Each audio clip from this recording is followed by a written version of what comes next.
There are no subtractions and divisions in our mind. There is only addition and multiplication.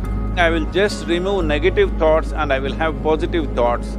All the best, it's not going to work. It's just that you need to pay little attention as to how it functions. You will see there is a distinction between what is you and what you have gathered.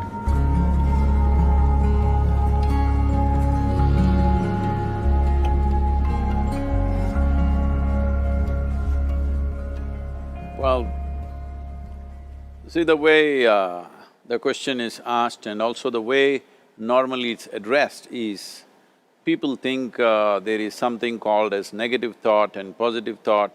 They want to remove the negative thoughts and have only positive thoughts. For such people, I would ask them to just experiment for 10-15 seconds. Let them forcefully remove one thought from their mind. For example, next 10 seconds, just don't think of a monkey.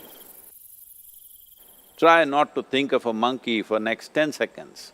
You will see you will be full of monkeys. So what I'm saying is, this is the nature of your mind, because in this mind, all the three pedals are throttle. There is no brake, there is no clutch. Whatever you touch, it will only go faster. In this kind of mind, people have been taught from moral teachers and religious teachers, do not think about bad things. Well, since then it's been a full-time job.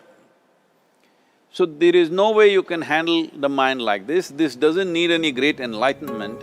If you spend 2 minutes with your eyes closed, you will realize you cannot do anything forcefully with this mind. So, I want to remove negative thoughts. Do not ever go in this direction, because what you want to remove will become your quality. Always you will be on it. So what should I do? The thing is this, without understanding the fundamental mechanism of this mind, because our mind, human mind, is the most sophisticated computer on the planet. Even all the supercomputers have come out of this. When this is the case, is it not important that we understand the mechanics of how it functions? One simplistic aspect of how it functions is, there are no subtractions and divisions in our mind. There is only addition and multiplication. If you try to do something with it, it will say one more. If you try hard, it will multiply into many more. In this mind, you don't try to identify what is positive, what is negative and try to remove it. First of all, one needs to understand, this mind of yours, this body of yours is supposed to serve you. The life that you are is important. Body and mind are vehicles that must serve us. If you sit in a vehicle, it must go where you want to go. If it goes to its own destination, what is the point of such a vehicle? It's just a nuisance.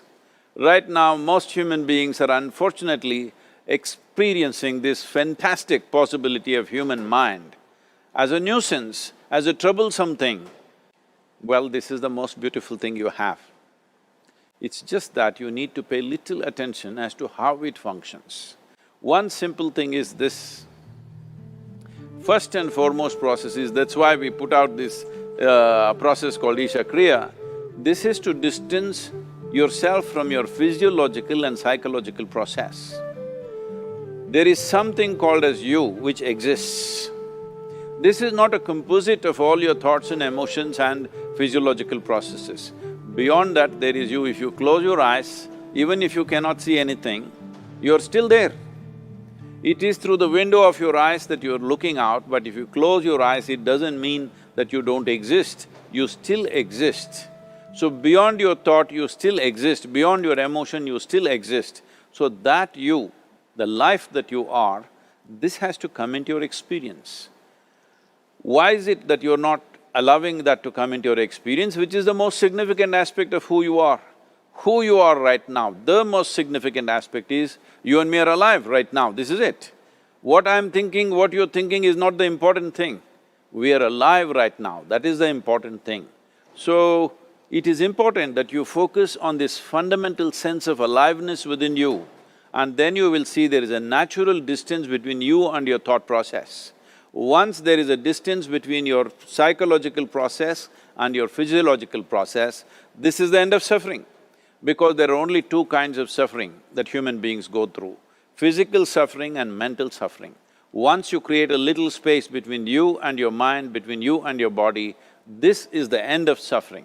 This is something every human being has to experience and know, otherwise thinking I will just remove negative thoughts and I will have positive thoughts, all the best, it's not going to work 100%, it's not going to work because nobody can remove it, they can avoid it for some time. So when negative thoughts come, you say Ram Ram, Shiva Shiva, whatever you want, but this is just avoiding, it's not gone. The moment you stop that, it will pop back with great force, otherwise it'll come back in your dreams. So it's very important, first of all you need to understand your anger, your resentment, your fear, your anxieties, the negativity that you generate. Generally resentment, anger, it is always directed towards somebody. But we need to understand this is poisons that we are drinking and expecting somebody else to die. Fortunately, life doesn't work like that. If I drink poison, I die. If I drink poison, you don't die. So, we need to understand this. When I say poison, today you can have yourself chemically analyzed. Right now, what is your blood work, what it says?